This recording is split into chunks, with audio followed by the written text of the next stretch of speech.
So, welcome back again with another topic that is chicken pox. Chicken pox है इसका नाम, varicella, Lakra काकड़ा भी कहते हैं, शिंगल्स भी कहते हैं, हर्पीस जोस्टर है। ये सब क्या एक ही चीज़ के नाम है, एक ही डिज़ीज़ है या डिफरेंट है? इस वीडियो में हम ये भी जानेंगे। और इनको चिकन पॉक्स क्यों कहते हैं? इनका चिकन से कोई ताल्लुक़ है या क्या ये चिकन से हमें स्प्रेड हुए थे? क्या चीज़ है? चिकन पॉक्स इन्हें इसलिए कहते हैं, इनका चिकन से कोई ताल्लुक़ नहीं है। ऐसा नाम से लगता है ना कि चिकन पॉक्स है तो कहीं चिकन से स्प्रेड ना हुई हो ये डिज़ीज़। नो, चिक पीज़ होते हैं, सफ़ेद चने जिन्हें उर्दू में कहते हैं चिक पीज़। इनका जो रैश होता है ना चिकन पॉक्स का, वो चिक पीस से उसकी मिलता जुलता है, इसलिए इन्हें चिकन पॉक्स कहते हैं। एक और ये है कि जो चिकन पैक होता है ना, मतलब चिकन जब आपको चोंच मारे तो जैसा निशान रह जाता है, पैक मार्क, चिकन की वजह से जो होता है, उस वजह से इसका जो रैश है ना वो चिकन के पैक मार्क्स की तरह था, तो इसलिए भी इसे चिकन पॉक्स कहते हैं। ठीक है। उसके बाद अगर हम बात करें कि ये कौन से वायरस की वजह से होता है, इसका कॉज क्या है, तो ये होता है वेरिसेला जोस्टर वायरस। ठीक है। अच्छा, शिंगल्स जो है ना वो बड़ों में होता है और चिकन पॉक्स होता है बच्चों में। शिंगल्स होता है हर्पीस जोस्टर की वजह से और जो चिकन पॉक्स होता है वो होता है वेरिसेला जोस्टर की वजह से। ठीक है। सेम वायरस है, थोड़ा सा इनमें जो है डिफरेंस है, पर सेम बेसिकली जोस्टर वायरस है। ठीक है। उसके बाद चिकन पॉक्स का इंक्यूबेशन पीरियड कितना होता है? The incubation period of chicken pox is about 10 to 21 days। ठीक है। अच्छा, और चिकन पॉक्स ट्रांसमिट कैसे होती है? It transmits from person to person through air. It's an airborne disease. तो जब एक इन्फेक्टेड पर्सन कफ करेगा, स्नीज़ करेगा, तो वो उसके थ्रू दूसरे पर्सन में ट्रांसमिट हो सकती है। इसके अलावा chicken pox can also be transmitted by touching the blister, saliva और म्यूकस ऑफ इन्फेक्टेड पर्सन, और it is also cause due to poor personal hygiene. Poor personal hygiene की वजह से भी ये ट्रांसमिट होती है। अच्छा, जो चिकन पॉक्स है ना, इसकी क्लिनिकल मैनिफेस्टेशंस कुछ ऐसी होंगी कि फीवर होगा, लॉस ऑफ एपिटाइट होगी, हेडेक होगा, टायर्डनेस होगी। नॉर्मल जैसे लगता है कि हमारी तबीयत ख़राब है, बुखार हो गया, भूख नहीं लग रही, थकावट सी है, सर में दर्द है, इस तरह की सिम्टम्स होंगे। बट चिकन पॉक्स रैशेस ये एक चीज़ है जिसकी वजह से इसका नाम चिकन पॉक्स रखा गया। सबसे पहले क्या होता है, इसमें पैप्यूल बनता है। Papule is a raised bump, जैसे थोड़ा सा वो ऊपर होके रेज्ड बम्प की तरह होगा। ठीक है। उसके बाद ये raised bump will be converted into vesicle. Vesicle में क्या होता है, ये रेज्ड बम्प जो है इसमें फ्लूड फिल्ड हो जाएगा, फ्लूड फिल्ड ब्लिस्टर बन जाएगा ये। और अब आप इस स्टेज पे देख सकते हैं, it just look like a chickpea. ठीक है।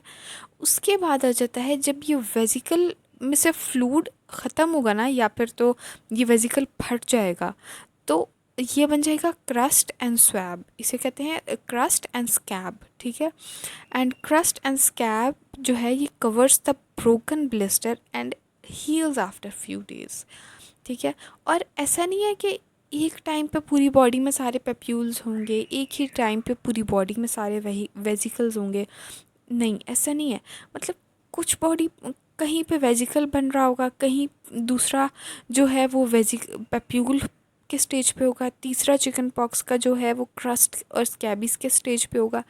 तो ये 3 लेवल्स सेम टाइम पे बॉडी में कोई बन रहा होगा, कोई पेप्यूल बन रहा होगा, कोई वेजिकल पे होगा, कोई क्रस्ट एंड स्कैब होगा। तो ये तीनों सेम टाइम पे बॉडी में होते हैं। ठीक है। अच्छा, अब हम ये देखते हैं कि चिकन पॉक्स जो है और उसमें शिंगल्स में थोड़ा सा हम देख लेते हैं कि what is the basic difference. ठीक है। चिकन पॉक्स ये होता है बच्चों में। ठीक है। बच्चों में अगर ये वायरस अटैक करता है, वेरिसेला जोस्टर, तो ये करता है चिकन पॉक्स। लेकिन अगर अब क्या होता है, एक बच्चे को चिकन पॉक्स हुआ और वो बिल्कुल हील कर गया। ठीक है। आफ्टर सम टाइम जब उस वायरस का टाइम पूरा हुआ, बच्चा हील कर गया, पर वो वायरस बिल्कुल किल्ड नहीं होगा हमारी बॉडी में, बल्कि वो वायरस इन्फेक्टेड पर्सन के नर्व सेल में चला जाएगा और वहाँ पे रहने लग जाएगा, ठीक है, छुप के जैसे रहने लग जाते हैं, ठीक है। अब कुछ सालों बाद जब उस बंदे की इम्यूनिटी डिक्रीज़ करेगी, ठीक है, तो वही वायरस अपनी पावर दिखाएगा और the virus will turn back and will the patient is infected by shingles, ठीक है। तो जब ब्लिस्टर्स होते हैं बच्चों को तो उसके बाद ये नर्व पे इफ़ेक्ट करता है, ठीक है। अच्छा, अब हम ये देखते हैं कि हमने इसकी जो है वो मेडिकल मैनेजमेंट कैसे करनी है चिकन पॉक्स की। देखें, इट्स अ वायरल डिजीज़। सबसे पहली बात ये याद रखिए, वायरस अपना टाइम पूरा करता है, ठीक है। तो हम इसका एक तो टाइम पूरा होने देंगे, इसको कुछ भी नहीं, सिम्टोमेटिक ट्रीटमेंट पे फोकस करेंगे, एंटीवायरल्स हम ट्राई करेंगे हम ना दें। बट अगर हमने एंटीवायरल थेरेपी देनी है तो हम दे सकते हैं कुछ केसेस में, लाइक एसाइक्लोवीर एंटीवायरल है, ठीक है। अच्छा, आप कुछ लोग होते हैं जो इम्यूनो कॉम्प्रोमाइज्ड होते हैं, लाइक एक बंदा है जिसमें नॉर्मल इम्यूनिटी है, ठीक है, वो अपनी बॉडी की इम्यूनिटी से उस चिकन पॉक्स से फ़ाइट कर लेगा। या एक बच्चा है जिसमें नॉर्मल इम्यूनिटी है या अच्छी इम्यूनिटी है, वो चिकन पॉक्स से फ़ाइट कर लेगा। बट इन अनदर केस, जब एक बच्चा है जिसकी इम्यूनिटी अच्छी नहीं है, तो उसको फिर हम इम्यूनोग्लोब्यूलिन्स देते हैं, वेरिसेला जोस्टर इम्यूनोग्लोब्यूलिन, ठीक है, और that will help our immune system to fight against the virus, ठीक है। अच्छा, अब क्योंकि ये वायरल डिसीज़ है तो हम इसमें एंटीबायोटिक्स नहीं देंगे, ठीक है। Antibiotic is not for the treatment of chickenpox, but antibiotic is basically for the treatment of other secondary infections that are caused by due to compromised immunity, ठीक है। उसके बाद हम सिम्टोमेटिक ट्रीटमेंट में उसे एसिटामिनोफेन दे सकते हैं, आइब्रूफिन दे सकते हैं, और उसकी वाटर इनटेक को इंक्रीज़ करेंगे, ठीक है।